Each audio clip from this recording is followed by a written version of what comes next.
Hey everyone, hope you're doing great. Welcome back to my channel. In today's video, we'll dive into what if Deku was rebuilt as a cyborg after losing his body. Smash that subscribe button, and be sure to peek at the description below. Let's begin. The world had been reduced to grit, noise, and the coppery tang of blood. Jaka's city was no longer a city. It was a wound carved into the face of Japan, a sprawling crater of pulverized concrete and twisted steel. The sky, choked with a permanent twilight of dust and smoke, wept a fine gray ash that settled on everything, a funereal shroud for the thousands of lives already lost. The air itself was a battlefield, thick with screams, the roar of Endeavor's flames, the percussive thump-thump-thump of Gigantomachia's distant rampage, and a constant, high-pitched whine that scraped at the nerves, the sound of a nation tearing itself apart. Izuku Midoriya, known to the world as Deku, felt the grit in his teeth and the fire in his bones. Every muscle fiber was a frayed wire screaming with agony. His left arm was a numb, throbbing liability, and the pain in his legs had long ago faded into a dull, persistent ache he could almost ignore. Almost. He was running on fumes, instinct, and the echoing voices of the One for All vestiges in the back of his mind, a chorus of encouragement, warning, and grim resolve. "He's toying with us," the voice of Daigoro Banjo, the fifth user, hissed in his consciousness. "Pushing us, testing the limits of the boy's body. The body is failing," Nana Shimura added, her tone laced with a familiar, sorrowful urgency. "Izuku, you cannot sustain this pace." He knew they were right. The power of One for All, now supercharged with the quirks of his predecessors, was a roaring sun trapped inside a glass jar. The jar was cracking. Green lightning, once a controlled extension of his will, now danced erratically across his torn costume, scorching the ground where he landed. Black Whip, his most versatile tool, felt sluggish, the tendrils of dark energy retracting a fraction of a second slower than he commanded. He risked a glance across the ruined plaza. His friends, his comrades, were in a similar state. Shoto Todoroki stood as a living paradox of frost and fire, his left side venting steam, his right encrusted with a rime of ice that crept towards his face. He was breathing heavily, his bicolored eyes locked on the epicenter of their nightmare. And then there was Kaken. Katsuki Bakugo was a force of pure, undiluted fury, a human explosion held together by sheer spite. He moved like a cannonball, his AP shots carving smoking holes in the swarm of Noma that flooded the streets. But even his seemingly endless energy was flagging. The detonations from his palms were a fraction smaller, the recoil shaking his frame more violently than before. His face, streaked with grime and sweat, was a mask of feral determination, but his eyes betrayed the exhaustion gnawing at him from the inside. They were all exhausted. They were all broken. And it still wasn't enough, because at the heart of the storm, standing on a throne of rubble with an eerie, almost beatific calm, was Tamura Shigaraki. He was no longer just a man. He was a monument to hatred, his body a canvas of grotesque enhancements and simmering power.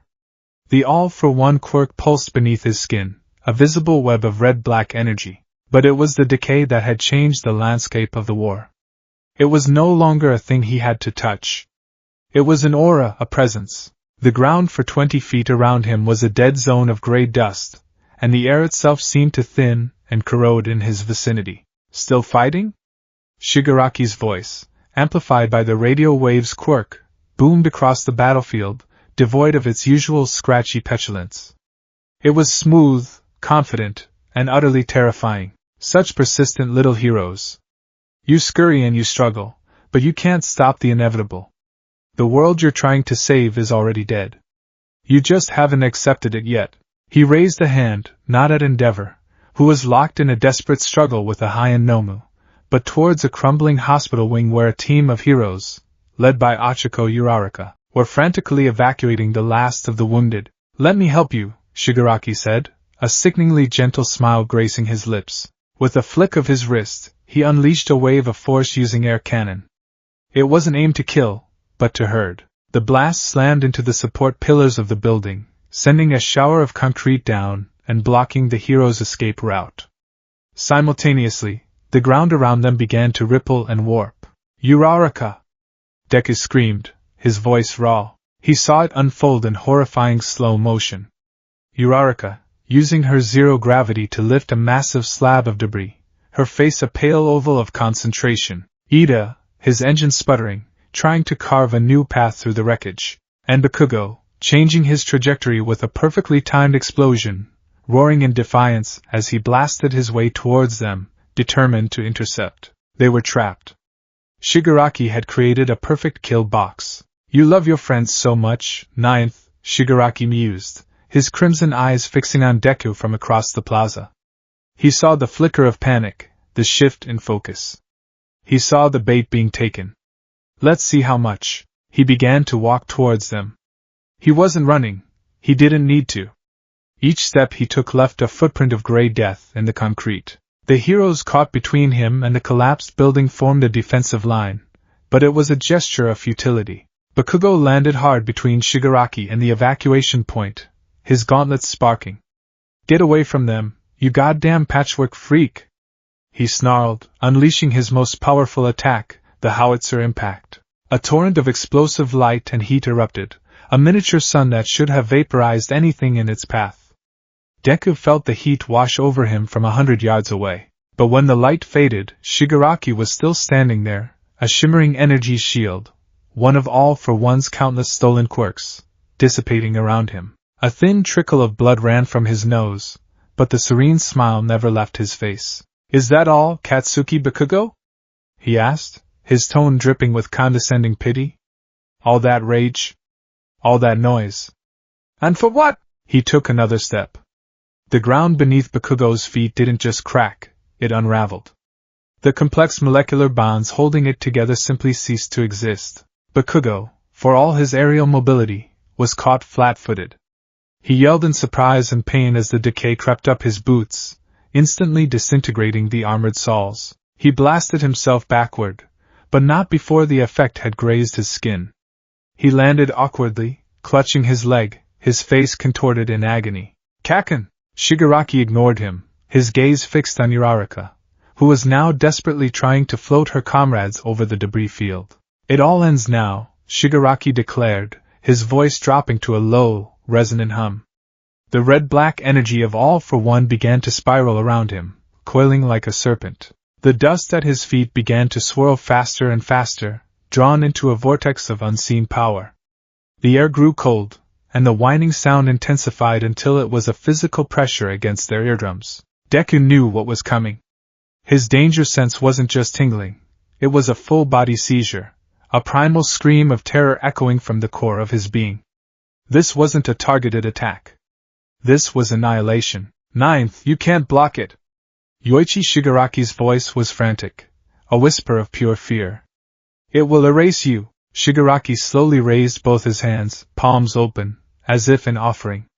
Goodbye, heroes. The world went silent, and then, the wave of absolute nothingness expanded from him. It was not an explosion.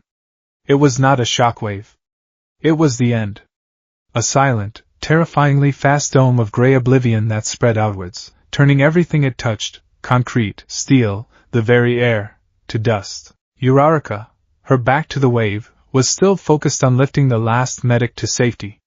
Bakugo, struggling to his feet, could only watch in wide-eyed horror, his body too slow, too damaged to escape. Todoroki was too far away, his own battle demanding every ounce of his attention. There was no time for a plan. No time for a strategy. There was only time for a choice. In that infinitesimal sliver of a moment, Izuku Midoriya's mind achieved a state of perfect, crystalline clarity. He saw every variable, every outcome.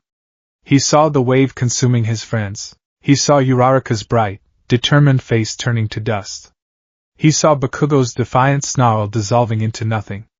He saw the hope of their entire generation being snuffed out in a single, silent instant. And he saw the one, singular, impossible path. It's going to kill you, Izuku. Nana's voice was a tearful plea. I know, he thought back, a strange sense of calm settling over him. He felt the vestiges recoil, a symphony of grief and protest, but also of understanding. He felt their power, their will, their history, flowing into him, accepting his decision. His final thoughts weren't of fear, but of them. Of his mother's smile. of All Might's booming laugh, of Ida's earnest chopping hand motions, of Todoroki's quiet friendship, of Uraraka's kindness, of Bakugo's fiery, unwavering drive that had pushed him to be better his whole life. If my life is the price for theirs, it's a bargain. One for all 100%. The power was a cataclysm in his veins. His bones creaked under the strain, threatening to turn to powder. Not enough. He pushed past the limit, into the sacred, forbidden territory beyond. 120%. 150%. The world dissolved into a kaleidoscope of emerald light and searing pain. He was no longer a boy. He was a conduit, a vessel for a power that dwarfed mountains. Float. He shot into the air, a green comet streaking towards the point of no return, the space directly between the expanding dome of decay and his cornered friends. Black Whip. It erupted from his body not as tendrils, but as a maelstrom of solid shadow. It wasn't meant to grab or to bind. It was meant to hold. The dark energy solidified, weaving itself into a semi-spherical cage, a net of impossible density. F.A. Gene. He released the stored kinetic energy not in a punch, but into the very structure of the Black Whip cage, reinforcing it, hardening it against the coming storm. He was now at the epicenter of his own creation, a tiny figure inside a crackling sphere of black energy. The decay wave, a silent, gray tsunami, was seconds away. His vision was tunneling. The pain was a white noise that consumed all other senses. He could feel his skin beginning to blacken and char under the sheer strain of the power he was wielding. It wasn't Shigaraki's quirk that was killing him. It was his own. The wave hit. From the outside, for the few who could bear to watch, it was a sight that defied physics. The inexorable, all-consuming wave of decay slammed into the Black Whip sphere and stopped. It was like watching the ocean break against a single, immovable point of obsidian. The gray nothingness churned and roiled, trying to find a way through, to unmake the strange object in its path. Inside the sphere, it was hell. Deku felt the decay not as a touch, but as a fundamental negation of his existence. It wasn't eating away at the Black Whip. It was trying to convince the energy that it didn't exist. The only thing holding it together was his will, amplified by the 8 souls within him, and the godlike power of One for All. He poured more power into it. Beyond 150%. 200%. He had no frame of reference for the numbers anymore. He was simply feeding the fire, throwing every ounce of his life, his spirit, his very being, into the furnace. He became a living singularity. The Black Whip sphere began to contract, pulled inward by the gravitational force of his own power. He was no longer just blocking the decay. He was consuming it, drawing the wave of destruction into himself. The energy of Shigaraki's quirk, the raw power of One for All, and the essence of 7 other quirks all met within his fracturing body. For a single, eternal second, Izuku Midoriya became the eye of a hurricane made of creation and destruction. His body, unable to contain the paradox, began to come apart. It wasn't a violent explosion, but a horrific, systematic disintegration. His arms and legs, the limbs that had carried him so far, were the first to go.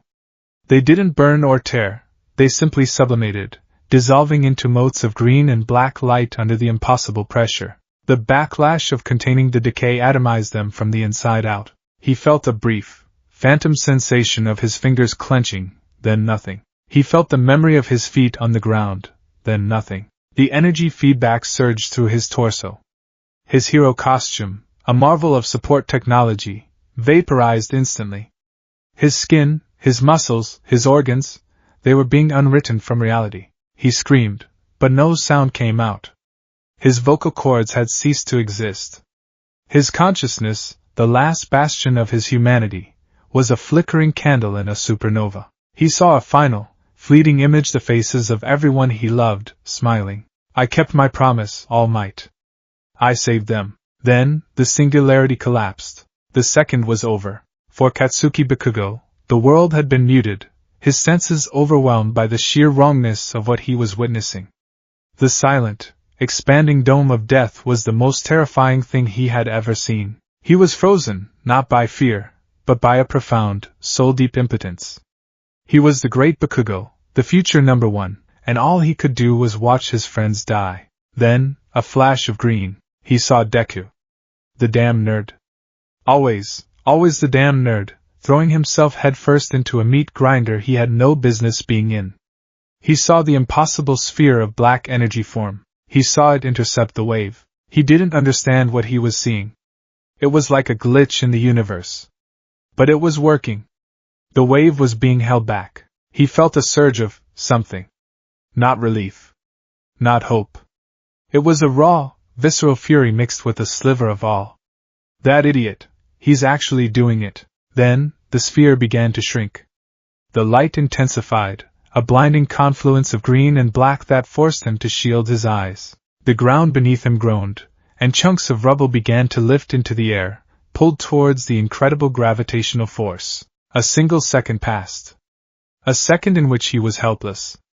A second in which Deku was everything.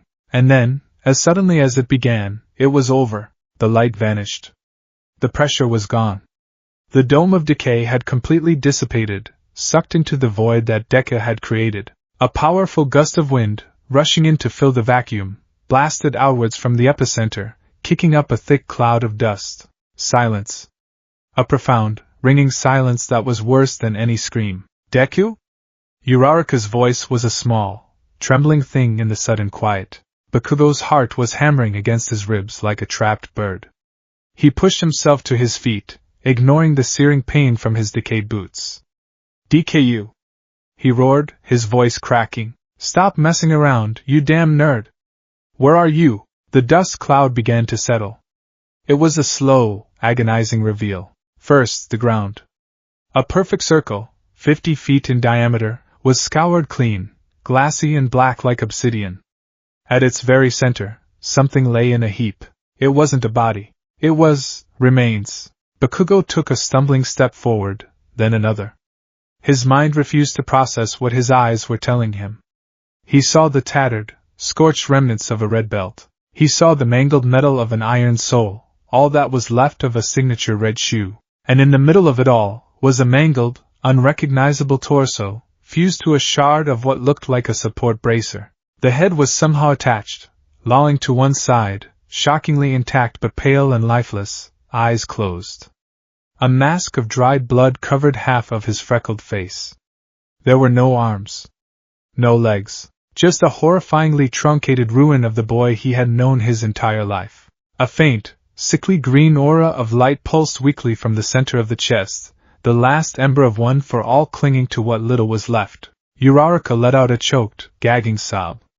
Ida, who had just managed to clear a path, froze, his helmet hiding his expression, but the rigid shock in his posture was unmistakable. The first responder medics, their faces grim, swarmed the area. Get back! Everyone, clear the area! One of them shouted before her own voice hitched at the sight. Bakugo didn't listen. He pushed past them, his movements stiff, robotic. He needed to see. He needed to be sure. He fell to his knees beside the thing. The thing that used to be Deku. No, he whispered, the single word a puff of disbelief. No. Get up. Get up, you useless piece of crap. This isn't funny. A medic knelt beside him, her hands hovering, her professional composure completely shattered. She reached for a pulse point on the neck, a gesture made futile by the state of the body. She activated her scanner. Her face went white. No pulse, she stammered. No respiration, no brain activity. God, he's gone, gone. The words slammed into Bakugo with the force of a physical blow. It echoed in the ringing silence of his mind. Gone. Not defeated. Not injured. Gone. Erased. The nerd who had followed him around like a lost puppy. The quirkless weakling he had tormented for years. The rival who had inexplicably, impossibly, risen to stand beside him, and then, to surpass him. The one person who had always, without fail, seen the hero in him, even when he couldn't see it himself. He saved them. He saved him. Bakugo's vision blurred. The rage, the grief, the monumental, crushing weight of his own guilt crashed down on him. Guilt for every cruel word, for every dismissive shove, for telling him to take a swan dive off the roof all those years ago. Guilt for not being strong enough, for needing to be saved by the one person he had sworn he would always be better than. He reached out a trembling hand, hesitating just above what was left of Deku's shoulder. He couldn't touch him. It was too real. A terrible, guttural sound clawed its way up his throat, a sound of pure, animalistic agony. He threw his head back, and the sound ripped out of him, a raw, ragged scream that tore his vocal cords and carried across the shattered cityscape. Deku. It was a scream that held a lifetime of unspoken words, of rivalry, of regret, and of a bond he had never, ever acknowledged. It was the sound of his world breaking. Miles away, in a fortified command center, Toshinori Yagi felt it. He wasn't connected to a comms line. He wasn't watching a monitor. He felt it in his soul. One moment, the flame of One for All, the legacy he had passed to young Midoriya, was a blazing inferno, a star of hope on the battlefield. The next it was snuffed, a profound, sickening lurch in his very being, like a vital string connecting him to the world had been violently severed. The sensation left him breathless, a phantom pain echoing in his withered form. What was that? Sir Night Eye's voice, coming through an earpiece from his own command post, was sharp with alarm. Energy readings from Midoriya's position just went off the scale and then, nothing. Toshinori didn't answer. He was already moving, his skeletal frame moving with a speed that defied his condition. He burst from the command center and made for the nearest transport vehicle, his mind a maelstrom of denial. No. Not him. Not my boy. The trip to the frontline medical camp was a blur. When he arrived, the scene was one of grim, organized chaos, but a pocket of stillness had formed around one particular tent, a heavy silence that was more terrifying than any siren. He pushed his way through the crowd of stunned heroes and medics. And then he saw him. Or what was left of him. They had laid him on a stretcher, covering the worst of the damage with a stark white sheet. But the sheet couldn't hide the horrific truth. Toshinori's breath hitched. The world tilted on its axis. This mangled, broken thing, this was his successor. His hope for the future. The boy who had retaught him what it meant to be a hero. He saw Bakugo nearby, sitting on a piece of rubble, his head in his hands, unnervingly silent. He saw Uraraka being comforted by Tsuyu Ezui, her body racked with silent sobs. He saw the faces of the medics, grim and defeated. He fell to his knees beside the stretcher, his own frail body trembling uncontrollably. All the strength, all the pretense of the symbol of peace, evaporated. He was just a mentor who had failed his student, a father who had lost his son. A senior doctor with tired, compassionate eyes placed a hand on his shoulder. All Might, she began, her voice soft. I'm so sorry. There was nothing we could do. The damage, it's absolute. He died instantly. Toshinori could only stare, his mind refusing to accept it. He reached out and pulled back the corner of the sheet. The sight stole the air from his lungs. He saw the boy's peaceful, blood-stained face. It looked so wrong, so still. But a younger medic interjected, rushing over with a data pad. Doctor, look at this. It's impossible. The senior doctor took the pad, her brow furrowing. What is this? A low-level energy signature? It must be residual. I don't think so, the medic insisted, his voice trembling with a mixture of confusion and awe. It's faint, but it's stable. And look at the brain scans.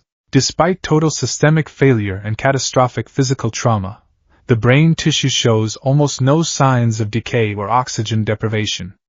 It's being preserved. By that energy, Toshinori's head snapped up. His sunken blue eyes, which had been hollow with despair, now held a single, desperate spark. Preserved? The doctor stared at the readings, her medical knowledge warring with the impossible data on the screen. She looked from the data pad to the devastating injuries, then to the heartbroken face of the former #1 hero. The gears in her mind turned, accessing not just standard medical procedure, but the fringe theories, the top-secret projects, the what-if scenarios whispered about in the highest echelons of support technology and bioengineering. She took a deep breath, her expression shifting from one of sorrow to one of grim, terrifying purpose. She knelt down to look All Might directly in the eye. He's gone, Toshinori, she said, her voice low and firm, using his real name to cut through the shock. For all medical and biological purposes, the boy you knew is dead. She paused, letting the devastating weight of that statement land. But she continued, her voice dropping even further, becoming a conspiratorial whisper that hung heavy in the air. His brain is intact. It's being perfectly sustained by whatever that energy is. There might be one impossible option. The world beyond the medic tent had faded into a dull, gray smear. For Toshinori Yagi, the universe had contracted to the space of a single stretcher, and the impossible, horrifying truth it held. The air was thick with the metallic scent of blood and the acrid smell of ozone, but all he could register was the profound, soul-crushing silence where a boy's vibrant life force used to be. The faint green glow from young Midoriya's chest was a cruel taunt, a ghost light in a tomb. Impossible option? Toshinori's voice was a dry, rasping whisper, the sound of dust and broken glass. He looked up at the senior doctor, Maria Arisawa, a woman he'd known for years, whose steady hands had patched up more heroes than he could count. Her face was a mask of professional gravity, but her eyes held a flicker of something wild, something on the bleeding edge of science and desperation. Not here, she said, her voice barely audible over the din of the camp. This conversation requires a different kind of room. A transport is waiting. The journey was a disorienting blur of motion and muted colors. Toshinori was vaguely aware of being guided into a black, unmarked vehicle that hummed with a quiet, powerful engine. He sat numbly, his skeletal frame folded into the seat, his gaze fixed on nothing. The impossible hope the doctor had offered was a tiny, fragile seed planted in the barren wasteland of his grief. He was terrified to let it sprout, terrified that it would be ripped out and leave the soil even more desolate than before. They arrived not at a hospital, but at a sterile, subterranean entrance that hissed open to reveal a stark white corridor.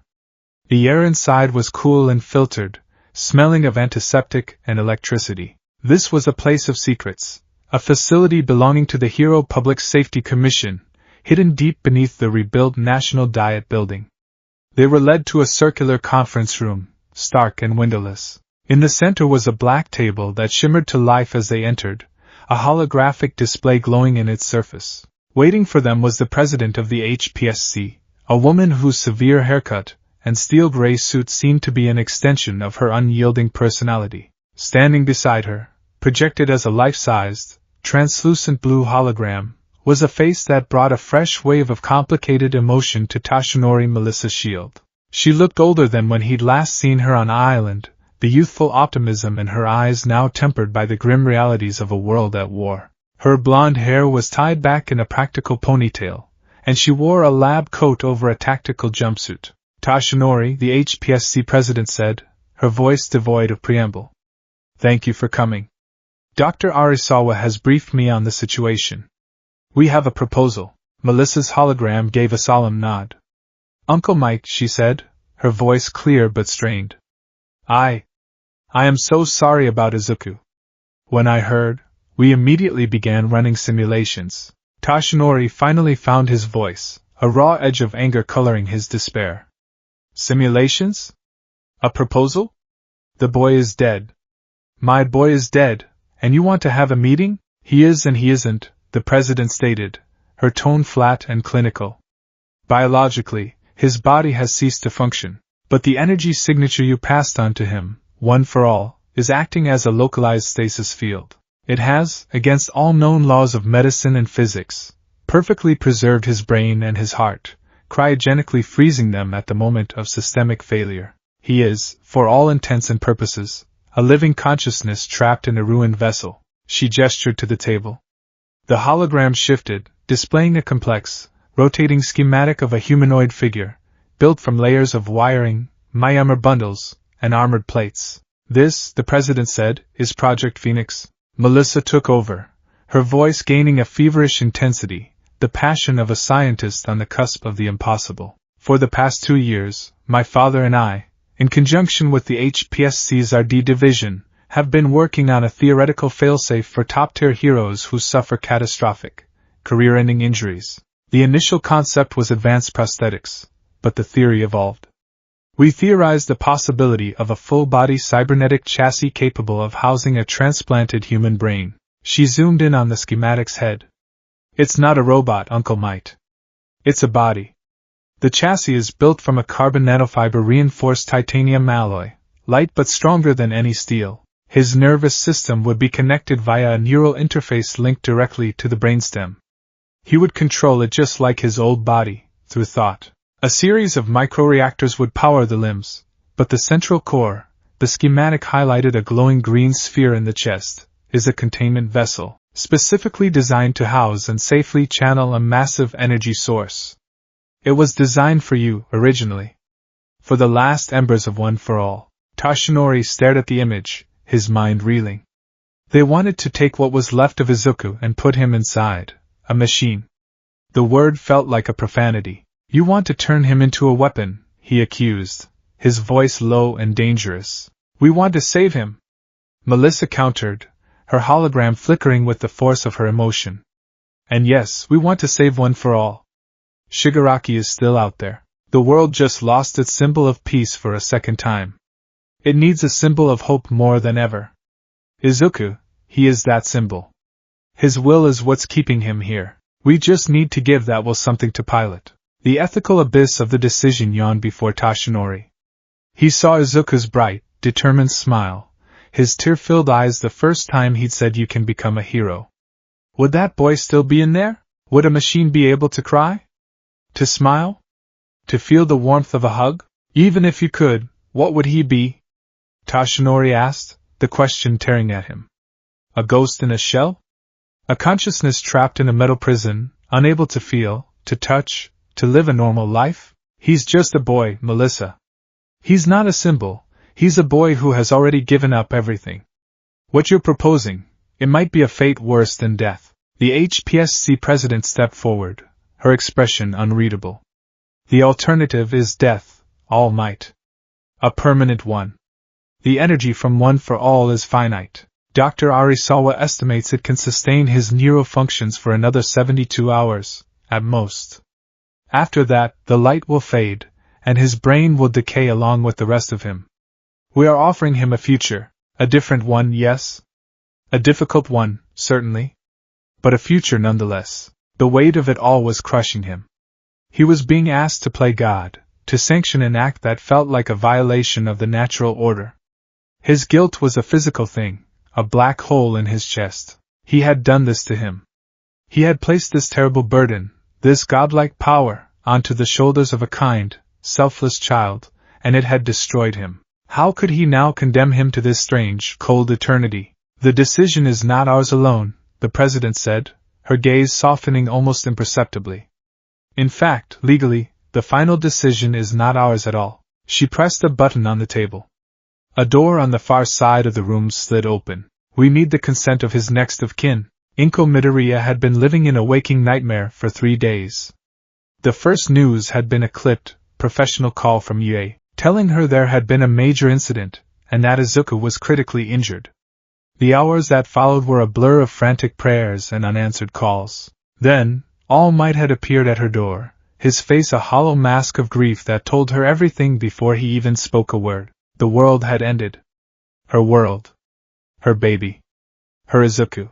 The grief was a physical presence, a suffocating weight that made it hard to breathe, hard to think. She had been existing in a state of suspended animation, wrapped in one of Izuku's old All Might hoodies, the scent of him the only thing tethering her to reality. When Toshinori had called again, his voice strained with a desperate, fragile hope, she had agreed to come without question. Any straw was worth grasping for. He met her at the same subterranean facility, his presence a comforting but tragic reminder of the life her son had chosen. He looked older, more frail than she had ever seen him. He led her through the silent, white corridors, his explanation of the Phoenix Protocol washing over her in a wave of technical jargon she couldn't fully comprehend. Cybernetic chassis. Neural interface. Power core. The words were meaningless. All she heard was a single, impossible phrase a chance. They stopped before a heavy, reinforced door. On the other side, she was told, was the life support chamber. Inko-san, Toshinori said, his voice thick with unshed tears. What you are about to see, it will be difficult. You do not have to do this. I have to, she whispered, her hands clenched into tight fists at her side. "He's my son." The door hissed open, revealing a room that was more machine than medical bay. It was chilled, the air humming with the quiet thrum of powerful computers and life support systems. In the center of the room, bathed in a soft, clinical blue light, was a large, transparent cylindrical pod, and inside.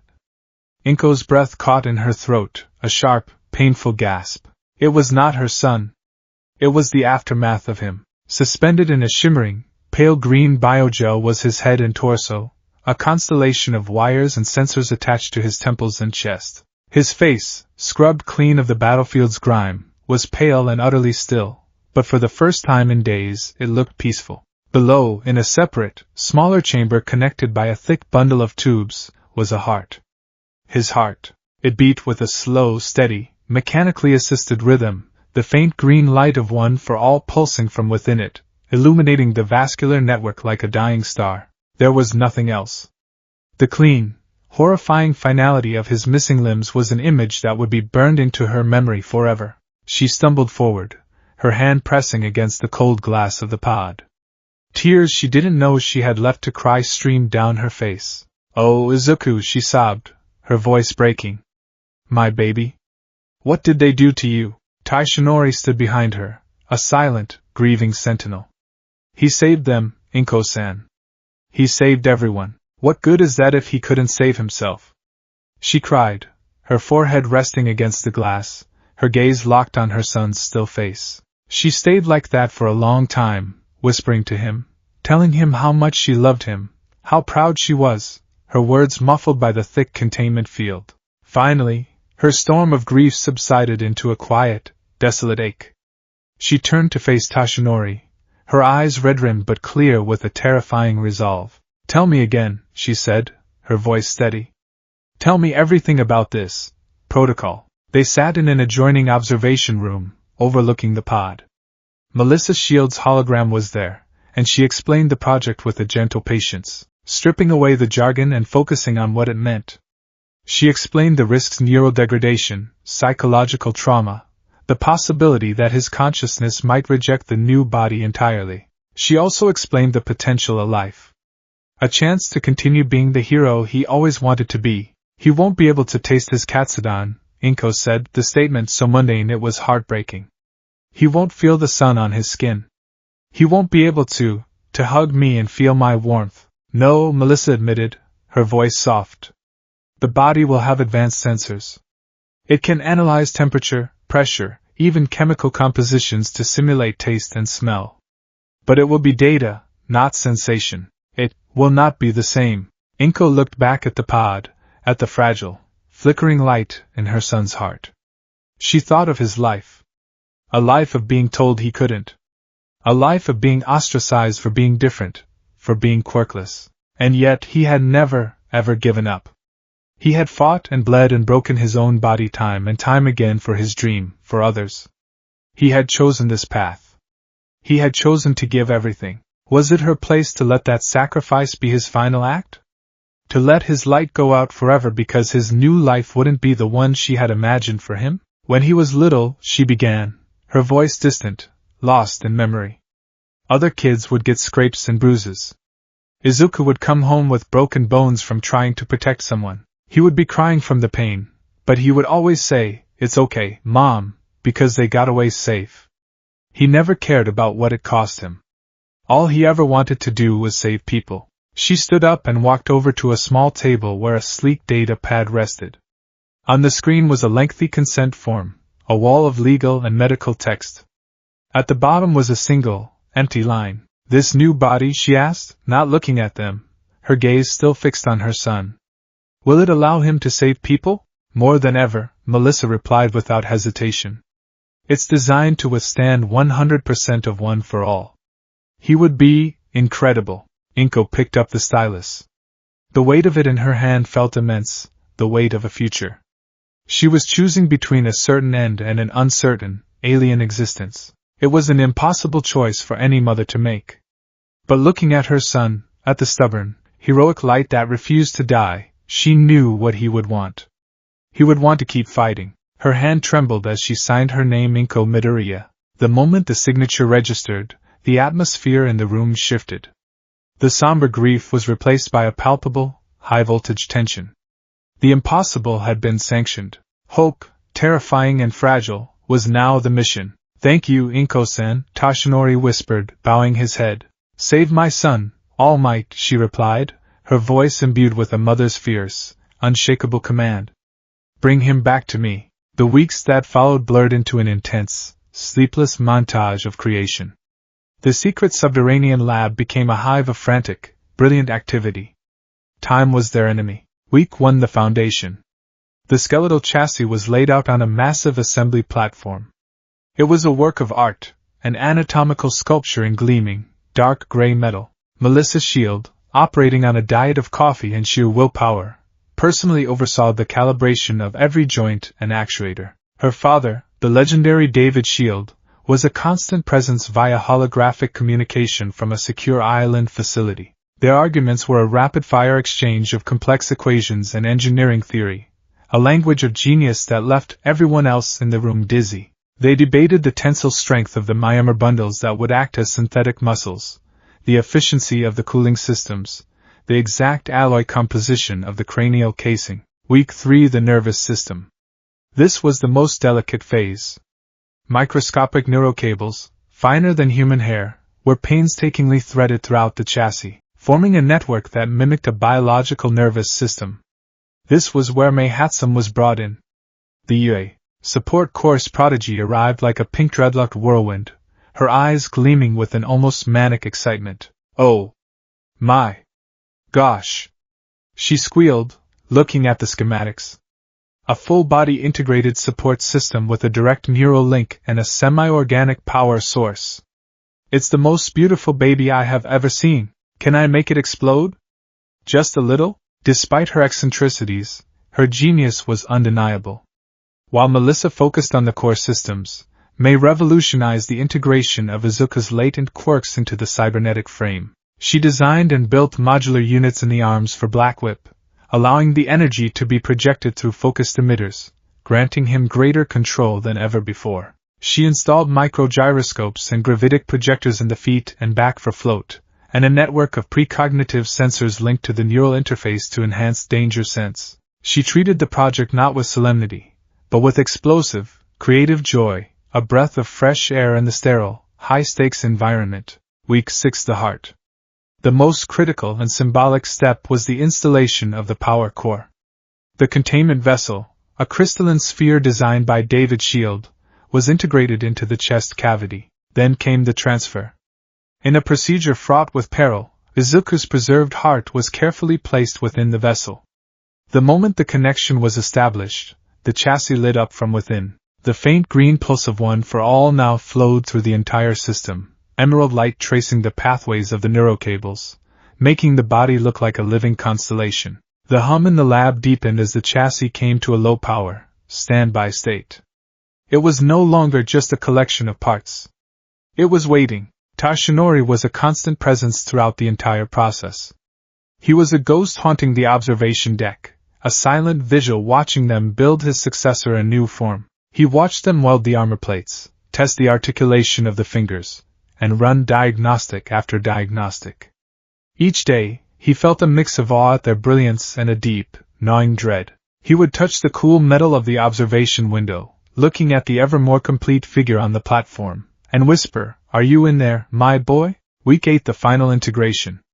The day came. The body was complete.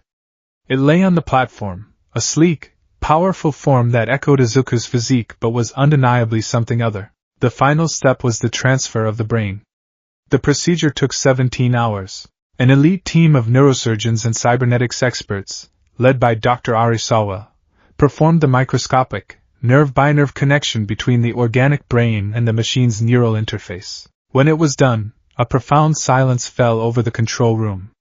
On the main screen, a simple line of text blinked, "Neural link established." Awaiting system initialization. Melissa stood before the main console, her fingers trembling slightly as they hovered over the keyboard. Her father's hologram stood beside her. Mei Hatsum was practically vibrating with anticipation. Toshinori stood behind them, his breath held, his thin hand gripping the back of Melissa's chair. Inko Midoriya watched from a private observation room, her hands clasped in prayer. Phoenix Protocol, final stage. Commencing system boot sequence, Melissa announced, her voice echoing in the tense silence. She typed the final command. On the screen, lines of code began to scroll at an impossible speed. BioWare status stable. Heartbeat 60 BPM nominal. Neural activity detected synchronizing. Power core output 5% stable. Sensory input offline. Motor functions offline. System diagnostics running. Complete. All systems green. Neural sync is at 98%, an engineer called out. Energy levels are holding steady. He's stable. A collective, shuddering sigh of relief went through the room. It's time, Melissa whispered. She looked at Tashinori, who gave her a single, sharp nod. She initiated the final command awaken. Darkness. Not the absence of light, but a pure, featureless void. A state of non-existence. There was no sound, no touch, no thought. There was only nothing. Then, a flicker. System boot initiated. A string of characters, stark white against the black void. They were not seen but known. Information, pure and direct, poured into a space where a mind used to be. Loading OS Phoenix version 1.0, a jolt. Not of pain, but of process. Like a switch being flipped in an infinitely complex machine. Calibrating chronometer, calibrating auditory sensors, calibrating optical sensors. The void was suddenly filled with a low hum. It wasn't heard through ears. It was a data stream, a sine wave announced and labeled ambient machine hum 60 Hz. Then light. Not a sunrise, but a sudden flood of pixels. The world snapped into existence as a high-definition image, overlaid with a translucent heads-up display. Opticals online. Luminance 800. Resolution 8K. The image was of a white ceiling. Data scrolled at the edge of his vision, temperature 21.3 degrees Celsius, atmospheric pressure 101.3 kilopascals. A wave of confusion. Where am I? The thought was slow, sluggish, like wading through mud. Another jolt, stronger this time. A deep, resonant thrumming from the center of his being. Power core online. Output stable. Energy signature detected, codename one for all. The name was a key. It unlocked a floodgate. Memories, sensations, emotions, a chaotic, overwhelming torrent. A smiling woman. A booming laugh. A fist clenched in determination. The taste of Katsudon. The feeling of wind whipping through green hair. The searing pain. The roar of power. The faces of his friends. Uraraka. Bakugo. Saving them. The memory was a lightning strike, and with it came identity. I am Izuku Midoriya. He tried to sit up. Nothing happened. He tried to speak. No sound. Panic, cold and sharp, began to rise. It wasn't a feeling in his gut. It was a priority flag in his cognitive process, a subroutine labeled emotional state, fear escalating. He tried to breathe. He couldn't feel his lungs expand. He tried to feel his own heartbeat. There was nothing but the steady, low thrum of the core. Where was his body? What was his body? A calm, synthesized female voice spoke, not through the air, but directly inside his head. It was clear, perfectly modulated, and utterly devoid of emotion. System boot complete. Welcome back, Midoriya Izuku. The voice in his head was the anchor in a storm of incomprehensible data. It was calm, steady, and terrifyingly alien. It was a line of code spoken in a perfect, synthesized soprano, a stark contrast to the chaotic explosion of memory and identity that was currently tearing his consciousness apart. Welcome back, Midoriya Izuku. The name was his. He clung to it like a drowning man to a piece of driftwood. Izuku Midoriya. I am Izuku Midoriya. He repeated it, a silent mantra in the screaming chaos of his new reality. But the affirmation felt hollow. A desperate whisper against the roar of the machine he was inexplicably trapped inside. Sensory overload warning, emotional state exceeding safe parameters. Initiating diagnostic. The heads-up display in his vision flickered, and new windows of data began scrolling past with dizzying speed. Cognitive dissonance detected. Acute anxiety response identified. Physiological panic simulated. Recommend external intervention. Panic. Yes, that was the word. But it was a new kind of panic. It wasn't the frantic, heart-pounding terror he had felt facing Shigaraki. There was no adrenaline surge, no shortness of breath, no cold sweat. It was a purely cerebral horror, a logical conclusion reached by a mind that was receiving data that fundamentally contradicted its understanding of self. He felt trapped, buried alive, a ghost screaming inside a coffin of steel and wires. He was a prisoner, in his own perception. He tried to scream, to lash out, to do something to prove he was still there, still him. He marshaled every ounce of his will, focusing on the simple, primal command scream. The result was not a raw, desperate cry from the lungs. A calm status update appeared in his vision vocalizer activated. Then, a perfectly modulated, crystal-clear sound emanated from a speaker in his chest. Aya. It was a flat, sterile tone, devoid of any emotion, like a sound file being played from a computer. It wasn't his voice. It wasn't even a human voice. It was a mockery. The sound of it, so alien and wrong, shattered the last vestiges of his composure. A new wave of horror washed over him, and the data streams in his vision began to corrupt, glitching and fragmenting as his mental state destabilized the neural interface. He's panicking. A familiar voice cut through the hum of the room. It was Melissa.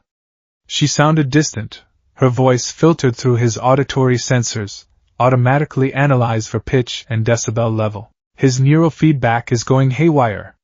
He could damage the core systems, or himself. Izuku. My boy, can you hear me? Another voice. Deeper. Weaker. But one he would know anywhere. All Might. The sound of his mentor's voice was a lifeline. He focused on it, trying to anchor himself. The glitching in his vision subsided slightly. All Might. I'm here. Help me. What's happening to me? He's trying to respond, Melissa's voice said, sounding strained. His motor impulse commands are firing randomly.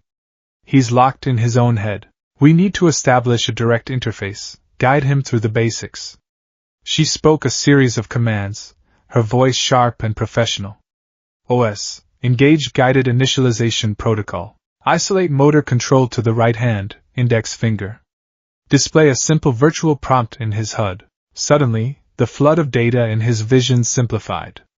Most of it faded away, leaving a single, glowing green dot in the center of his view, with a simple instruction beneath it: touch the target. Below the target, he could see a representation of a hand, his hand, he presumed, rendered in a simple wireframe. Move your finger. Just move your finger, he told himself, pouring all of his focus, all of his will, into that one, simple action. It felt like trying to lift a mountain. He had no muscle memory to draw on, no feeling of sinew and bone. He was sending a command into an abyss, hoping something would respond. Slowly, agonizingly, the wireframe finger on the screen twitched, then began to move. He felt a strange, disconnected sensation as it did, not of movement, but of a process being executed. And as the wireframe finger touched the green dot, he heard a soft click from the real world. He had moved. The world outside his head seemed to hold its breath. He did it, Melissa breathed, a note of profound relief in her voice. Neural link is responsive. He's in control. Well done, my boy. All Might's voice was thick with emotion. Well done. Just focus on that. One step at a time. The system in his head spoke again, its tone as calm as ever. Motor control tutorial initiated.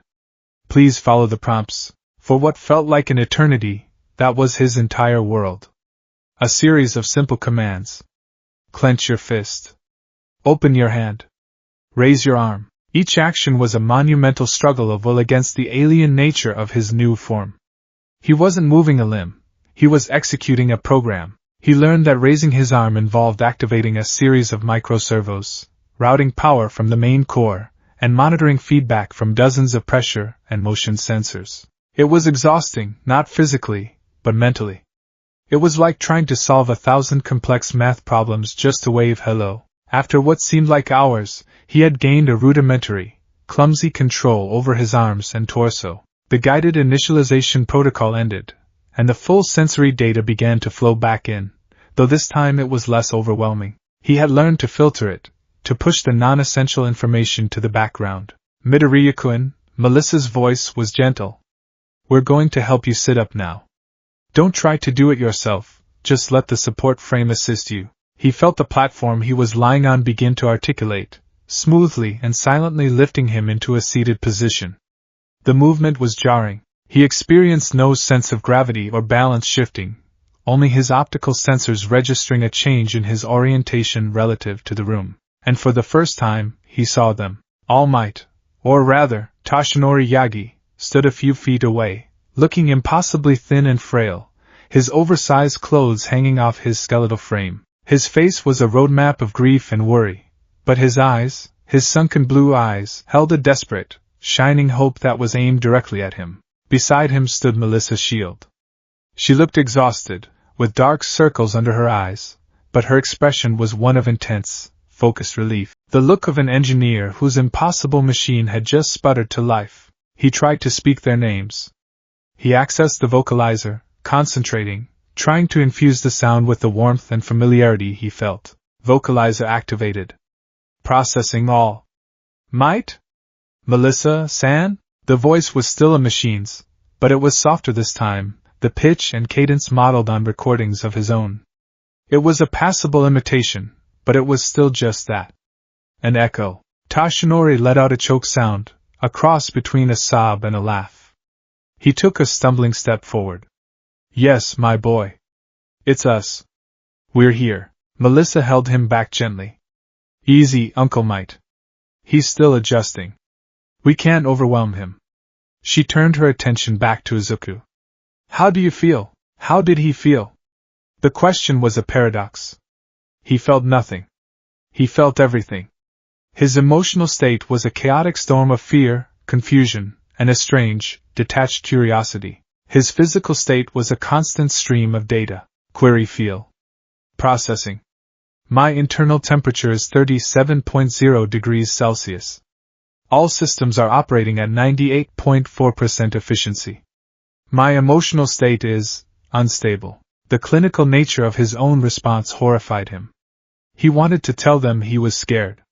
He wanted to ask what had happened, why he was like this, but the words were trapped behind a filter of logic and code. That's to be expected, Melissa said, trying to keep her voice steady. Izuku, you were in a battle. A terrible one. You were hurt. Very badly. To save you, we had to build you a new body. A new body. The words hung in the air, heavy and monstrous. He slowly, deliberately, lifted his left hand into his field of vision. It was not a hand. It was a machine. 5 elegantly constructed digits made of a matte black metal, with fine, hairline seams where the joints articulated. The back of the hand was covered in a dark green plate of armor, and through the seams, a soft, emerald light pulsed in time with the thrum of his power core. He turned it over. The palm was a lighter gray, with textured pads on the fingertips, presumably for grip. He could see the intricate mechanics, the tiny servos and pistons that allowed it to move. He flexed the fingers. They moved with silent, perfect precision. He could feel nothing. Not the texture of the metal, not the air moving between the digits. There was only the data from the pressure sensors in the fingertips, telling him that yes, he was making a fist. The pressure was 3.2 psi. He looked from the strange, mechanical hand to Toshinori. His mentor's face was etched with a profound, soul-deep pain. He was seeing the same thing. Izuku was a monster. A machine. What happened? Izuku asked, his synthesized voice a hollow sound in the sterile room. The battle. Shigaraki. Did we win? Are they okay? Uraraka-san? Kaken? The names of his friends came out as clipped, single-word data packets. They're alive, Toshinori said, his voice thick. All of them. Because of you. You saved them, Izuku. You contained his decay wave. You saved everyone. The relief that washed over him was so immense it almost short-circuited his systems again. They were alive. That was all that mattered. The cost. He was now looking at the cost. I see, he said. And in that moment he did. He understood the terrible, final price of that single, heroic second. We know this is a lot to process, Melissa said, her voice soft and full of a sympathy that felt a million miles away. "We have a team of therapists and technicians ready to help you, but there's something you need to do first. Something you need to see for yourself." She gestured towards a wall that looked like a seamless part of the lab. With a soft hiss, a section of it slid away, revealing a floor-to-ceiling panel of polished, reflective metal. "A mirror. Let's get you on your feet," she said. Learning to stand was an entirely new ordeal. It involved calculating his center of balance, adjusting the gyroscopes in his torso, and routing precise amounts of power to the actuators in his legs. With Melissa and a support drone guiding him, he managed to lurch to his feet. He felt impossibly tall, his new body a good few inches taller than his old one. The floor didn't feel solid beneath his feet. It was just another data point from the sensors in his soles. He took a step. It was clumsy, heavy, the sound of metal on linoleum echoing in the quiet room. Another step. He was walking. He was a puppet learning to use its own strings. He stopped in front of the mirror. And the world fell away. The thing looking back at him was a stranger. It was tall and lean, with a powerful, athletic build that was too perfect, too symmetrical to be human. Its body was a combination of dark, matte black plating that looked like hardened muscle, and sleek, dark green armor that covered the chest, shoulders, and legs. Bioluminescent green lines, like a futuristic circuit board, traced pathways across its body, all originating from the glowing, circular core in its chest, which pulsed with the soft, familiar light of One for All. He raised a hand, and the stranger in the mirror mimicked the movement perfectly. He saw the intricate mechanics of his own arm, the smooth, silent motion of the joints. He slowly looked up towards the face. The face was the most horrifying part.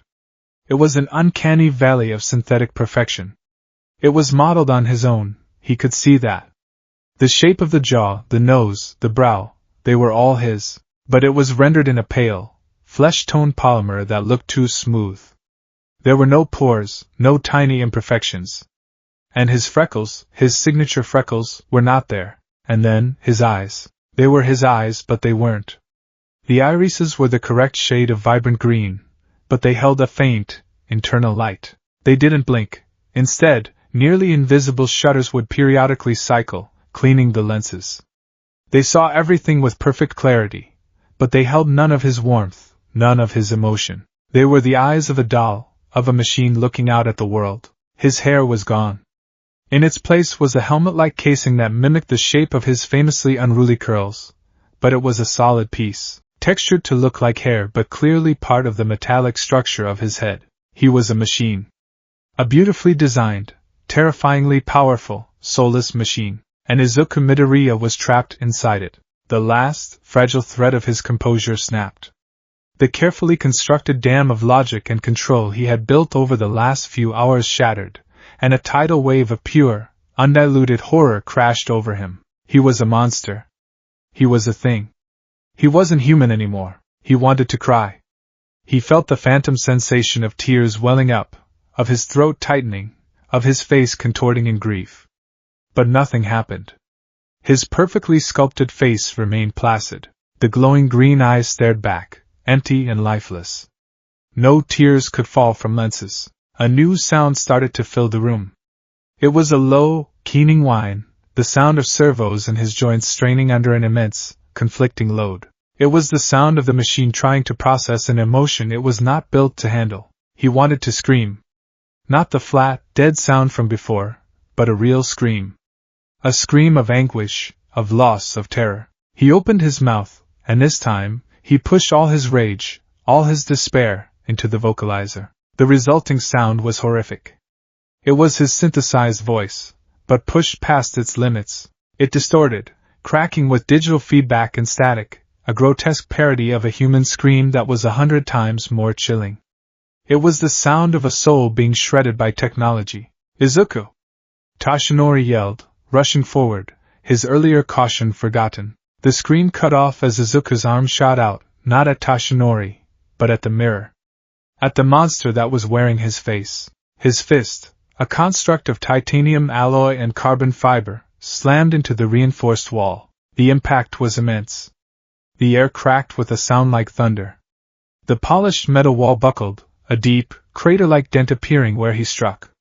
Spiderweb fractures spread out across its surface. The data that flooded his senses was instantaneous and overwhelming. Impact force 12.5 tons, structural integrity of knuckle armor 99.8%, kinetic energy dispersal nominal, stress on arm actuators 87.4%, and beneath it all, a single, damning line, pain receptors 0.0. He felt nothing. No shattered knuckles. No jarring shock up his arm. No pain.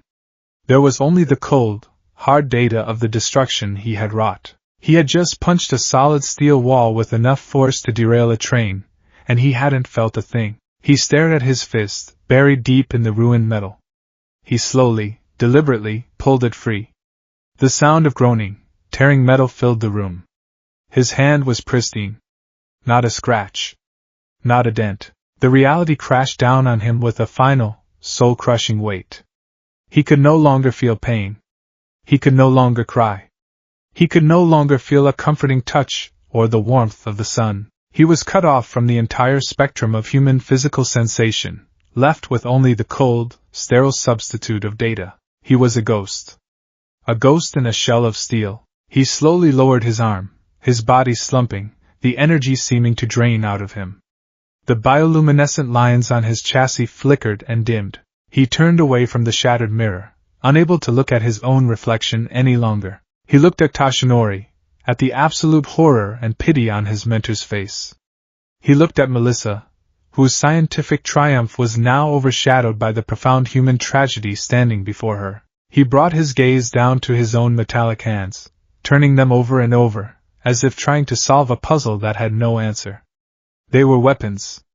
They were tools.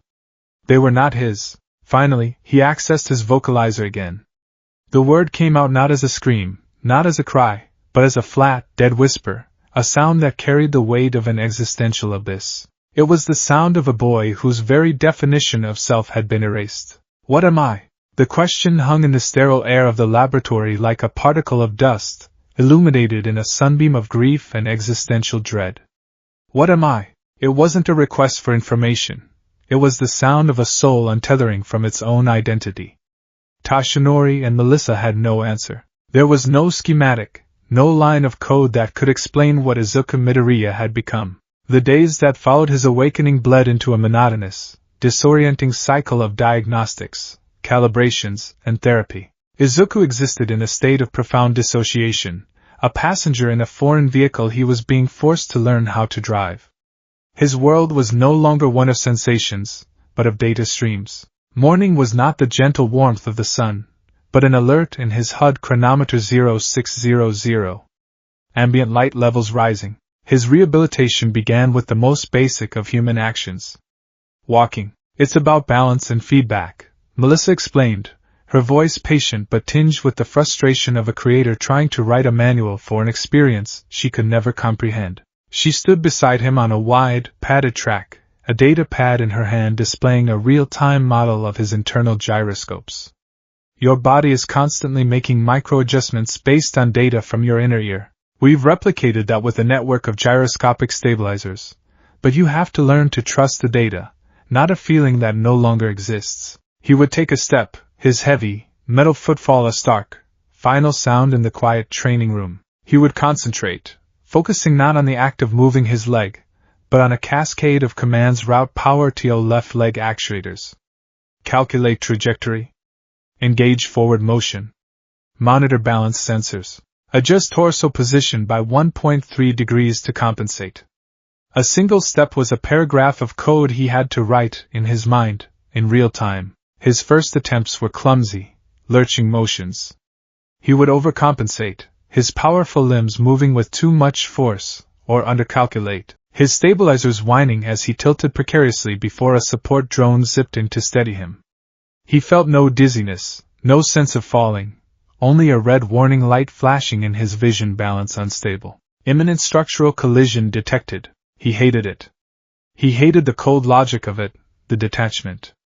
He missed the simple, thoughtless grace of his own body, the feeling of the ground beneath his feet, the burn in his muscles after a good run. Now movement was a sterile, intellectual exercise. Then came the hands.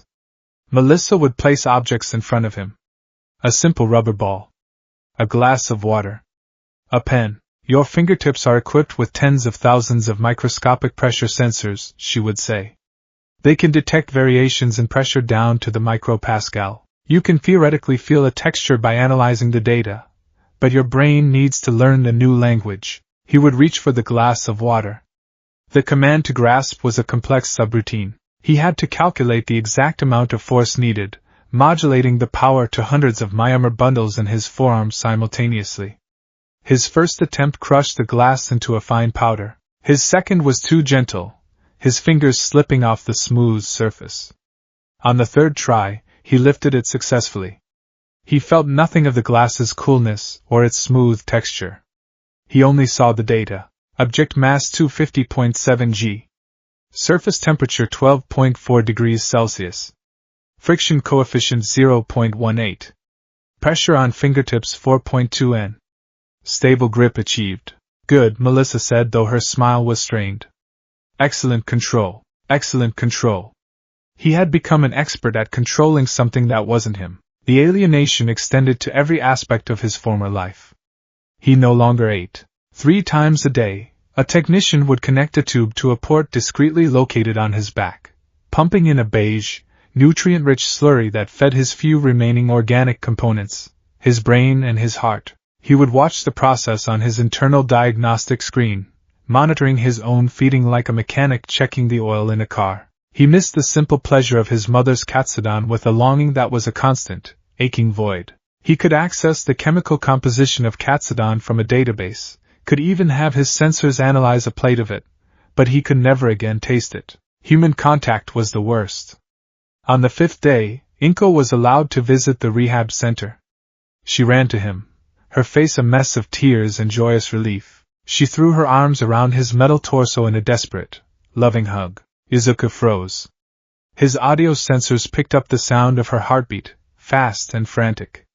His pressure sensors registered the force of her embrace across 18 different points on his torso. His thermal scanners read her body temperature as 37.1 degrees Celsius. He felt none of it. He felt no warmth. No comfort. No sense of his mother's love being transferred through touch. It was just pressure. Data. He registered the hug. He did not feel it. He wanted to hug her back, to reassure her. He raised his powerful, metallic arms and gently, so gently, wrapped them around her, terrified of his own strength. He modulated his grip to the barest minimum, a ghost of an embrace. Inko pulled back, her smile faltering as she looked up into his still, synthetic face and glowing, unblinking eyes. She had hugged a statue. A warm, humming statue. He saw the flicker of pain and confusion in her eyes before she masked it, and that hurt more than any physical blow ever could. It's so good to see you up, Izuku, she said, her voice trembling slightly. Vocalizer reassurance subroutine. It is good to see you too, Mom. The voice was a perfect, gentle replica of his own, but the soullessness behind it created a chasm between them that a simple hug could no longer bridge. His therapy sessions were equally surreal. He would sit in a quiet, softly lit room across from Dr. Arisawa, who had transitioned from his surgeon to his primary psychological counselor. You're experiencing a severe form of depersonalization derealization disorder, she explained in her calm, clinical tone. Your consciousness, your sense of self, is struggling to reconcile with a physical form and sensory input that is completely alien. It's a textbook ghost in the machine scenario. How do I fix it? Izuku asked, his voice a flat monotone. You don't fix it. You adapt, she corrected gently. You have to build a new identity, one that incorporates this new reality. You are not Izuku Midoriya in a cyborg body. You must become Izuku Midoriya, the cyborg. It's a synthesis. We need to help your brain remap its entire understanding of existence. They tried sensory integration exercises. They would pipe smells into the room, freshly cut grass, rain, old books, and he would have to analyze the chemical data and try to connect it to his memories. They would play music, and he would see the sound waves as complex, beautiful visualizations in his HUD, but he couldn't feel the music in his soul the way he used to. It was all just data, patterns, and logic. During one session, a profound, terrifying thought occurred to him. He looked down at his unmoving metal hands. "Doctor," he began, his vocalizer carefully forming the words. "My brain. You said it's the only part left. But my memories, my personality, they are just electrochemical signals, correct? Patterns in the tissue." "In essence, yes," she replied, her eyes watchful. "So, am I still me? Or am I just a perfect copy? A program running on the original hardware, that only thinks it's Izuka Midoriya?" The question silenced her for a long moment. "That," she finally said, her voice heavy, "is a philosophical question, not a medical one. And it's one I suspect you will be wrestling with for a long time." He began to experience phantom limb sensations, but in reverse. He wouldn't feel the ghost of his old arm, but a sudden, jarring memory of what it felt like to have one. A fleeting echo of a scraped knuckle, the warmth of a handshake, the ache of a strained muscle. These sensations would flash through his consciousness, a cruel reminder of everything he had lost, before fading back into the sterile reality of data and diagnostics. He was haunted not by what was gone, but by the memory of what it was to be whole. Amidst the sterile environment of doctors and engineers, a chaotic, vibrant splash of pink arrived one afternoon. "Hatsum-san," Izuka said, his head tilting 15 degrees in a programmed gesture of acknowledgement. May Hatsum bounced into the training room, her goggles pushed up on her forehead, her eyes alight with a creative fire that seemed to generate its own energy. She was carrying a ludicrously oversized wrench and a data pad. "Midoriya!" she chirped, completely unfazed by his new appearance. "Or should I call you Project Phoenix? No, too stuffy. How about Deku 2.0? The ultimate upgrade. How are my babies treating you?" She didn't wait for an answer, immediately striding over and tapping on his forearm. A holographic schematic of his arm sprang to life in the air between them. "I've been analyzing your performance data. Your motor control is still sloppy, too much processing lag between intent and execution. But the power throughput. Oh, it's gorgeous!" Her enthusiasm was a strange, unexpected comfort. Everyone else treated him with a delicate, somber reverence, as if he were a fragile piece of glass or a grieving widow. They saw the tragedy. May Hatsum saw only the technology. She saw the potential. To her, he wasn't a monster or a ghost. He was the most magnificent baby she had ever helped create. "Your black whip emitters are running at 60% efficiency," she said, her fingers flying across her data pad. "But if we reroute the secondary energy conduits through a plasma induction matrix, we could increase focus and tensile strength by at least 20%. And I have a new idea for your float stabilizers, involving magnetorheological fluid. It would make you so much more agile." She was the only person who didn't seem to care about the boy who was lost. She was completely, utterly fascinated by the machine that had been built. Her lack of judgment, her pure, unadulterated passion for the mechanics of his existence, was a strange and welcome relief. She didn't ask him how he felt. She asked him about his energy consumption and his processor speeds. These were questions he could answer. "The feedback loop between my danger sense and my threat analysis software has a latency of 0.2 seconds, he stated, a matter of fact. "Unacceptable," she declared. "We can hardwire it directly to your optical sensor's pre-processing unit. We'll get that down to nanoseconds." For a few hours he wasn't a patient. He wasn't a tragedy. He was a project. A magnificent, evolving piece of technology. And in a strange way, that was easier to be. 2 weeks into his rehabilitation, the day came that he had been dreading and anticipating in equal measure. It was time to test one for all. They took him to a different part of the facility, a vast, cavernous chamber with walls made of a thick, energy-absorbent alloy. It was a place designed to contain catastrophic power. Tashinori and Melissa watched from a shielded observation booth high above. "The core was designed for this," Melissa's voice crackled through his internal comms system.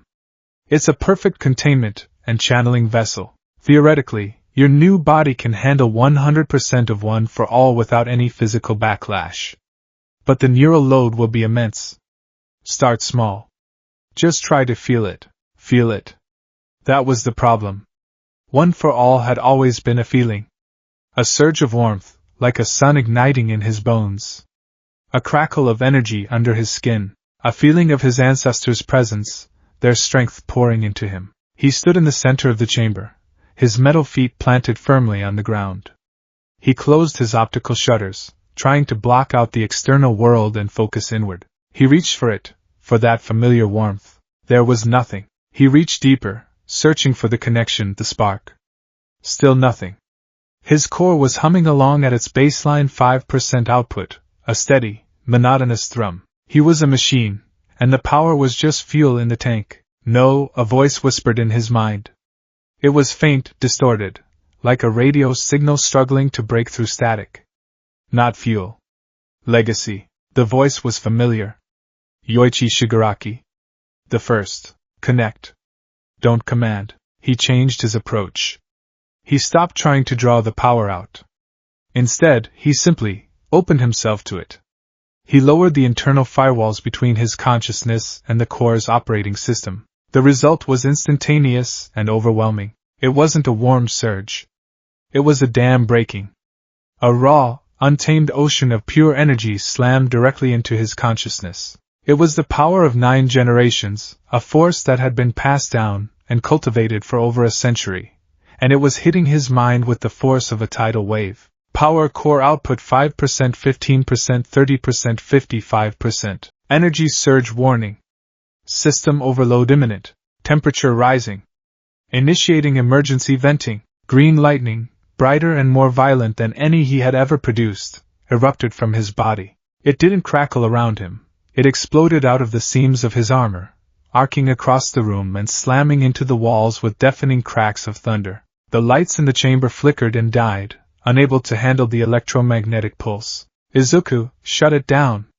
Tashinori's voice yelled in his calm, filled with panic. Cut the connection. He couldn't. He was drowning. The power wasn't flowing through him. It was him.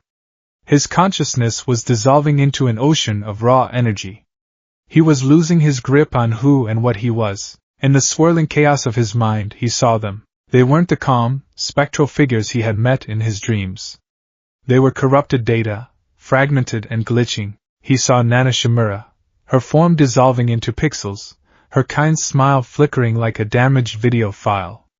He saw Daigoro Banjo, his boisterous laugh replaced by a burst of digital static. They were a chorus of confused, distressed voices, their essences struggling to find purchase in this new, alien landscape of wires and code. Error. Identity fragmentation, one of them seemed to whisper. Connection. Unstable, another echoed. They were as lost as he was. The spirit of One for All was incompatible with the machine it now inhabited. His systems, pushed far beyond their limits, began to fail. His vision dissolved into a snowstorm of white static.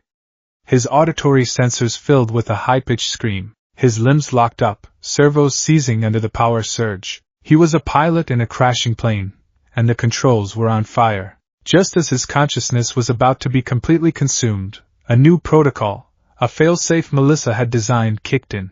Catastrophic system failure detected. Activating Phoenix Down protocol. Force shutdown in 3, 2, 1. The wave of energy vanished. The thrumming in his core died. The green lightning sputtered and faded. His internal systems went dark, and Izuku Midoriya knew nothing at all. He rebooted on a diagnostic table, surrounded by the frantic energy of Melissa, May, and a half-dozen other technicians. Complete system short out, Melissa was saying, her voice ragged with stress. He blew every primary circuit breaker in the chassis. If I hadn't installed the Phoenix Down protocol, he might have triggered a core breach. His energy output spiked to over 800% of what a normal human body could handle. May exclaimed, though her tone was less one of fear and more of manic, scientific awe. The raw power is magnificent, but the control interface is a disaster. Izuku's optics came back online. He was looking at the ceiling again. It was becoming a familiar sight. I am online, his vocalizer stated automatically. Tashinori rushed to his side, his face pale. My boy. Are you alright? What happened? I lost control, Izuku said. The memory of the experience was fragmented, like a corrupted hard drive. The power, it's not the same. It's too much. And the vestiges, they are broken. This was a new, devastating blow. One for All wasn't just a quirk. It was a legacy.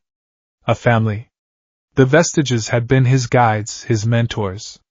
If they were lost to him, then he was truly, utterly alone. Melissa finished her diagnostic scan, a deep frown on her face. It's the interface. We designed this body to channel the energy, but we didn't account for the consciousness within the quirk. Your human mind, your spirit, acted as a natural buffer, a regulator. Your cybernetic brain, for all its processing power, is trying to treat one for all like a simple power source. It's like trying to run a city's electrical grid through a single household outlet. It's not a nuclear reactor, Toshinori murmured, staring at Izuku's chest, where the core was once again humming at a safe, low level. It's a soul. May, however, was already scribbling furiously on her data pad. A buffer. Yes. Of course. We don't need to change the core, we need to build him a better regulator. A spiritual firewall, a soul-to-system converter. We can create a subprocessor that acts as a translator between his organic consciousness, the vestige data fragments, and the machine's OS. Oh, this is going to be my best baby ever, her infectious optimism was, for the first time, grating. She saw a fascinating technical problem. Izuku saw another piece of himself that needed to be replaced by a machine. A soul-to-system converter. The very name was a violation. Later, after the technicians had left, Toshinori stayed with him. He sat in a chair beside the diagnostic table, the silence stretching between them. This is my fault, Toshinori finally said, his voice heavy with a guilt that seemed to weigh down his very bones. I gave you this power. I put you on this path. And it led you here. Izuku turned his head, the motion smooth and silent. He looked at his mentor, his hero. He saw not the symbol of peace, but a tired, heartbroken old man. He tried to find the words to comfort him, to tell him it wasn't his fault, that he had made his own choices. But the words felt like lies. He was no longer the boy who had made those choices. He was the consequence. Your body is a marvel of science, Izuku, Toshinori continued, his voice barely a whisper. It is capable of things I could only have dreamed of.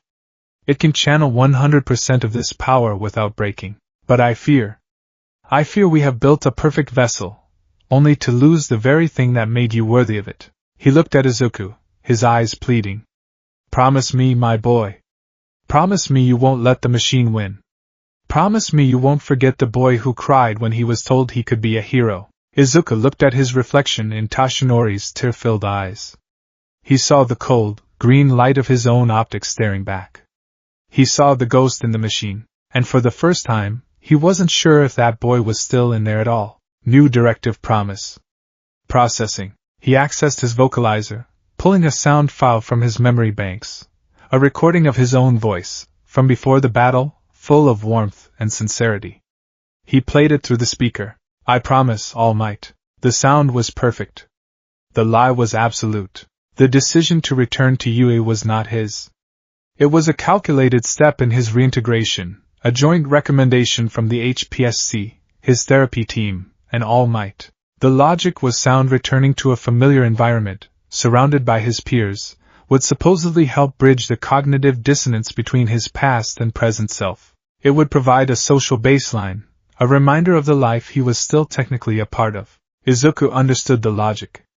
His processors analyzed the variables and concluded that the potential benefits for his psychological stability outweighed the risks of social ostracization.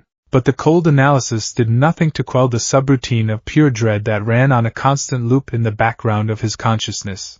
He was being sent back to the one place he had ever felt he truly belonged, and he had never felt more like an outsider. The journey itself was a sterile affair. He was transported in an armored, blacked-out vehicle, flanked by HPSC agents. He watched the city scroll past his optical sensors. The vibrant chaos of daily life filtered through his HUD. He saw a child drop their ice cream and start to cry. His software identified the facial expression as distress and the sound as infant vocalization grief. He felt nothing. He was an anthropologist from another world, observing a species whose customs he could analyze but never truly understand. They stopped not at the main gate, but at a secure underground entrance beneath the Heights Alliance dorms. Principal Nizu, All Might, and a very tired-looking Aizawa were waiting for him. "Midoriya, my boy," Nizu said, his cheerful tone doing little to hide the analytical gleam in his beady eyes. He was no doubt processing the sheer technological marvel and tactical asset Izuku now represented. "On behalf of the staff, welcome back to UA. Your reintegration is of the utmost importance to us." Aizawa's gaze was more direct, more human. He looked him up and down, his perpetually exhausted eyes lingering on the glowing core in Izuku's chest, the seamless metal of his limbs.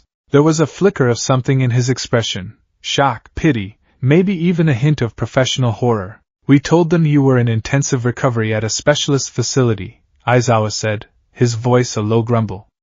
"We explained that you sustained life-altering injuries and underwent experimental treatment. We did not provide specifics. We felt that was for you to do, if you so choose." He paused. "Your room is as you left it. We've reinforced the floor and bed frame, and installed a dedicated charging port." A charging port. The words were a casual, brutal reminder of what he now was. He didn't need a bed to sleep. He needed a port to charge. "Thank you, Aizawa-sensei," Izuku's vocalizer replied, the tone polite and even. He had spent weeks practicing, using recordings of his old voice to create a more natural-sounding speech pattern. It was a meticulous, draining process, like an actor rehearsing a role, but the result was a convincing facsimile of his former self. A lie in audio form. All Might placed a hand on his metal shoulder, the touch registered only as a pressure alert. "They're your friends, my boy. They'll understand." Izuku's internal processors flagged the statement as low probability. He entered the common room of the Class 1A dorms through the kitchen entrance, Aizawa and All Might flanking him like wardens. It was late afternoon, and most of the class was gathered, their usual boisterous energy subdued by a palpable tension. They knew he was coming back today. They just didn't know what back meant. The moment he stepped into the light, a hush fell over the room. It was absolute, a sudden vacuum where all sound and motion ceased. 20 pairs of eyes locked onto him, and in those 20 pairs of eyes, he saw a kaleidoscope of reactions that his facial recognition software immediately began to analyze and categorize. Kirishima, who had been laughing with Kaminari, froze mid-laugh, his jaw slack, his usual sunny demeanor wiped away by stark, uncomprehending shock. Jiro's earphone jacks drooped, her expression a mixture of awe and horror. Ida, ever the class representative, shot to his feet, his hand raised in a half-formed chopping gesture that faltered as he took in the full sight of Izuku's new form. And Uraraka, her reaction was a physical blow. She was sitting on the couch, and her hands flew to her mouth, her wide, brown eyes filling with a horrified, gut-wrenching pity. The bright, bubbly girl who had been his first friend at UA was looking at him like he was a ghost. A walking, talking tragedy. He felt a phantom ache in his chest, a ghost of his old heart twisting in on itself. Emotional response simulated anguish. Caused social rejection. "Hey everyone," his vocalizer said, the carefully crafted warmth in his tone sounding absurdly out of place. "I'm back." The silence stretched for another agonizing second before it was broken by Ida, who marched forward with his characteristic, if slightly shaky, formality. "Midoriya-kun!" He boomed, stopping a respectful 5 feet away, as if afraid to get any closer. "It is a profound relief to see you ambulatory and return to us. Your recovery is a testament to the marvels of modern medicine and your own indomitable spirit." It was a pre-rehearsed speech, a desperate attempt to impose order on a situation that defied it. Izuku tilted his head. "Thank you, Ida-kun. It is good to be back among friends." The word friends seemed to break the spell. The others began to stir, their shock giving way to a flood of questions and hesitant greetings. "Holy crap, Midoriya!" Kaminari whispered, eyes wide. Is that all you?" "It is a truly manly feat of engineering," Kirishima added, his gaze a mixture of awe for the technology and deep concern for the boy within it. Todoroki was, as always, quiet and observant. He walked closer, his bicolored eyes scanning Izuku not with horror, but with an intense, analytical curiosity. He stopped beside him and simply looked, his expression unreadable. He seemed to understand, perhaps better than anyone, what it was like to be viewed as an instrument, a vessel for a power not entirely your own. Deku-kun. Uraraka's voice was a trembling whisper. She took a tentative step forward, her hand outstretched, as if to touch his arm, to confirm he was real. But she stopped, her fingers hovering a few inches from the cool, dark metal. She couldn't bridge the gap. The gesture, the hesitation, was more telling than any words. It was a clear, unspoken acknowledgement that the boy she knew, the one who was warm and solid and human, was no longer there to be touched. Izuku watched her hand tremble and then retreat. He wanted to tell her it was okay, to reach out himself. But his own hand felt like a weapon, a cold, alien thing. What comfort could a machine offer? The reunion was a slow, awkward dance of his classmates trying to reconcile the friend they remembered with the being that stood before them. They asked questions, careful, probing ones. Does it hurt? Can you eat? What can you do now? He answered them with clinical, practiced honesty. I do not experience pain. My energy is replenished via a nutrient slurry and a charging port. My physical capabilities are significantly enhanced. He was a walking press release for his own strange new life. With every answer, he could feel the distance between them growing, the chasm widening. He was no longer one of them. He was a marvel. A curiosity, a weapon in the shape of their friend. And then, a sound from the stairwell cut through the strained atmosphere like a live wire. It was Bakugo. He had been upstairs, likely in his room, and was coming down for dinner, oblivious. He clomped down the stairs, his usual aggressive energy radiating from him, until he reached the bottom landing and his crimson eyes fell on the group gathered in the common room. On Izuku, Bakugo froze. For a split second, his face was utterly blank, his brain failing to process the impossible sight. Then, his expression curdled into a mask of pure, undiluted fury. But it was a different kind of fury than his usual explosive rage. This was a brittle, defensive anger, a shield thrown up against an emotion too vast and too terrible to confront. Guilt. Izuku's threat analysis software, cross-referencing Bakugo's micro-expressions with his psychological profile, flagged it instantly. Subject Bakugo, Katsuki. Primary emotional state guilt 92% probability. Masking emotion anger aggressive defense mechanism. What the hell? Bakugo growled, his voice a low, dangerous rasp. Is this? What the hell is that? He wasn't asking a question. He was rejecting reality. He stalked forward, his classmates parting before him like the sea. He stopped directly in front of Izuku, his fists clenched, his knuckles white. He was shaking, a barely perceptible tremor of rage and something deeper. Something that looked terrifyingly like fear. Look at you, he snarled, his voice dripping with a venom that was aimed as much at himself as at Izuku. They finally did it. They turned you into the walking, talking action figure you always wanted to be, a goddamn tin soldier. Kaken. Izuku began, his voice calm and even. Don't you kaken me, you walking scrap heap! Bakugo roared, jabbing a finger at Izuku's chest, stopping just short of touching the metal. Is this what you wanted, huh? To throw yourself away like that? To make everyone watch you get torn to pieces just so you could play the damn martyr one last time? Every word was a confession. I should have been stronger. I should have been faster. I shouldn't have needed you to save me. The subtext was so loud it was practically text. It was my choice, Izuku stated simply. It was a stupid choice. Bakugo shot back, his eyes wild. And now look at you. You're not even him anymore. You're just a machine with his voice. You're a goddamn ghost. The word hit Izuku with the force of a physical blow. Ghost. The same word he used to describe himself. Bakugo saw it too. He saw right through the polite facade, the perfect voice, and saw the truth of what he was. The room was deathly silent, his classmates watching the confrontation with a mixture of terror and sorrow. This was more than just their usual rivalry. This was something raw, something broken. It wasn't your fault, Kaken, Izuku said, his voice dropping slightly, the programmed warmth fading into a more neutral, clinical tone. The effort of maintaining the facade was becoming too much. Bakugo flinched as if he'd been slapped. Izuku's quiet, emotionless response was more damning than any accusation. The old Deku would have cried, or argued, or tried to reason with him with tearful, earnest sincerity. This Deku just stated a fact. And that unnerved Bakugo more than anything else. He was looking for a fight, for a way to vent his monumental guilt, to punish himself. He wanted Deku to scream at him, to blame him, to give him the penance he so desperately craved.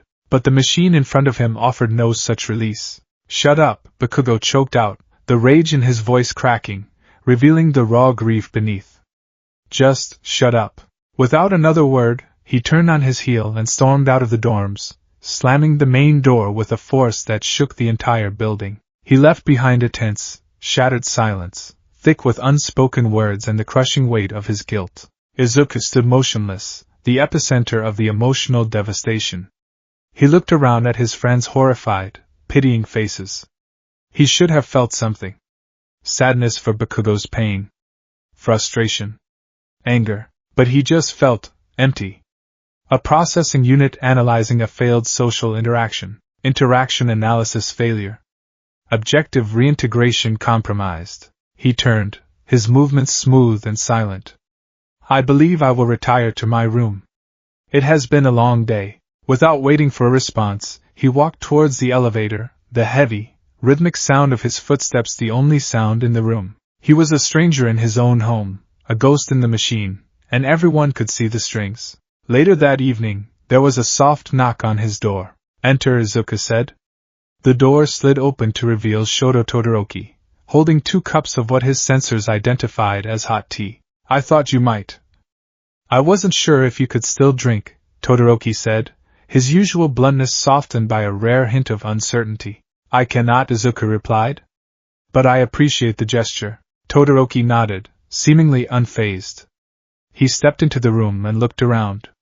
It was exactly as Izuku had left it, an all-might shrine frozen in time. The bright, cheerful colors and fanba memorabilia stood in stark, almost painful contrast to the sleek, dark figure now standing in the center of it. Todoroki's gaze fell on the new addition to the room, the industrial-grade charging port installed near the desk. He looked at it, then back at Izuku. "Does it hurt?"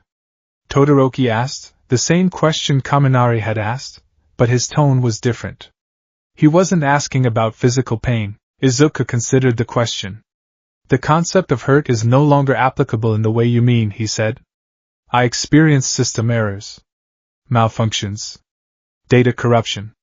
But not pain." "That's not what I meant," Todoroki said quietly. He walked over and stood beside Izuku, looking at their reflections in the dark glass of the balcony door. The stoic boy of ice and fire, and the stoic boy of steel and light. "My father tried to turn me into a machine. A perfect tool to achieve his ambition. He wanted to strip away everything that was my mother and me, everything he considered weak, and leave only the perfect quirk, the perfect weapon." He looked at Izuku. "I fought him my whole life to prove I was not a tool. That I was a person." He paused, his gaze intense. "You had your personhood stolen from you in an instant, and now you have to fight to get it back." He looked down at Izuku's metal hand. "Can you still feel hot and cold?" It was a strange, specific question. It wasn't about pain or pleasure, but about the most basic, fundamental sensations of being alive. Izuku held up his hand. "My thermal sensors are accurate to within 1/100th of a degree. I can tell you the precise temperature of any object I touch." He looked at Todoroki. "But I cannot feel warmth." Todoroki nodded slowly, a deep, empathetic understanding in his heterochromatic eyes. "I see." He didn't offer pity. He didn't offer platitudes. He offered something far more valuable: acknowledgement. He saw the struggle. He understood, in his own way, the war being fought inside Izuku's head. Just as Todoroki was about to say something else, a high-pitched alarm blared through the dorm's PA system, followed by Aizawa's urgent voice.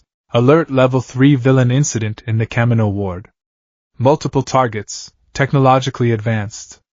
All available heroes are being deployed. Midoriya. You're up." Todoroki looked at him, a new intensity in his gaze. The quiet moment of connection was over. The hero was being called. Izuku's optics glowed a brighter green. The emotional subroutines faded into the background, replaced by tactical analysis and mission parameters. His posture straightened, his body humming with a low, powerful energy as the core in his chest spooled up, increasing its output.